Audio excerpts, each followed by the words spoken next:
So hey everyone, I welcome you all on this channel. Friends, इस video के अंदर हम डिस्कस करेंगे कि कैसे एचएसएससी अपना फाइनल रिजल्ट जो है वो डिक्लेयर करेगी।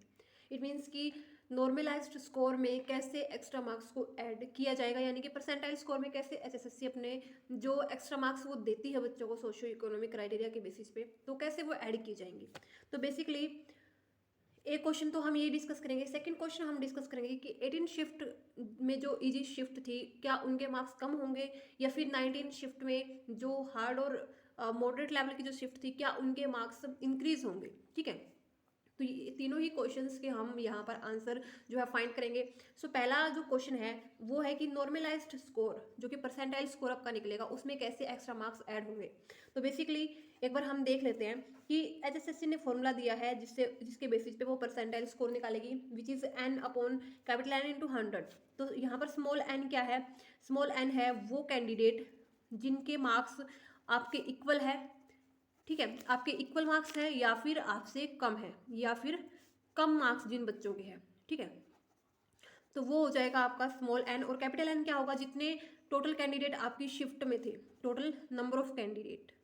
ठीक है, सो यहाँ पर क्या होगा? Let us take an example कि आपकी शिफ्ट में टोटल जो बच्चे थे वो थे 40,000 की। जैसे शिफ्ट वाइज मान लो कि 50,000 बच्चों को एग्जाम देना था, लेकिन किसी कारणवश उन्होंने 40,000 बच्चों ने वो एग्जाम दिया है।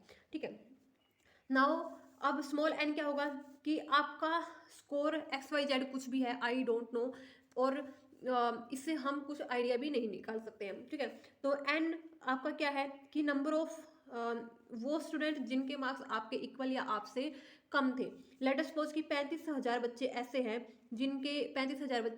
जिनके मार्क्स आपके इक्वल और आपसे कम है, यानी कि टोटल मिला के 35,000 बच्चे हैं, आपको इंक्लूड करके आपसे पीछे। ठीक है, तो अब हम क्या करेंगे? 35,000 डिवाइड बाय 40,000 और मल्टीप्लाई 100 करके हम ये निकालेंगे परसेंटाइल स्कोर। ठीक है, यहाँ से हमारा निकलेगा परसेंटाइल स्कोर। सो बेसिकली कैसे निकलेगा? 30 से 30 कट हो जाएगी। ये मैं एग्जांपल दे रही हूँ, आई डोंट नो कि 40,000 बच्चे थे और आपका स्कोर कितना है। ठीक है, और तो यहाँ पर हम क्या करेंगे? 30, दिस इज 350 बाय 4, इसको हम कट करते हैं तो 4 8 जा 32, दिस इज 3 एंड 0 4 7 जा 28, 2 4 5 से 20। लेट अस सपोज कि ये हमारा 87.5 जो है वो आ गया है। अब ये है हमारा percentile score, this is percentile score. ठीक है, अब इसी स्कोर ऐसा स्कोर सभी बच्चों का आएगा। ठीक है, अब इसी स्कोर के अंदर आपके जो एक्स्ट्रा मार्क्स है, चाहे वो 4 मार्क्स है या फिर 5 है या फिर किसी बच्चे के 9 है या फिर 12 मार्क्स है, वो ऐड होंगे। लेट अस सपोज कि आपके 12 मार्क्स ऐड हो गए, सो ये हो जाएगा हमारा 5, दिस इज 9 एंड 8 एंड 1 9, तो 99.5। ठीक है, ये आपके मार्क्स यहाँ पर मान लो कि हो गए हैं। अब इसी मार्क्स के बेसिस पे आपका जो है फाइनल लिस्ट लगेगी। इसी बेसिस पे आपकी जो ये लिस्ट है, ये मार्क्स आपके एक्सेल में डाल दी जाएंगे और उसके बेसिस पे आपकी जो है डिसेंडिंग ऑर्डर में इनको रख के आपकी जो रैंक है वो यहाँ पर फाइंड कर ली जाएगी, और उसी के बेसिस पे आपकी जो फाइनल लिस्ट है वो यहाँ पर अपलोड कर दी जाएगी।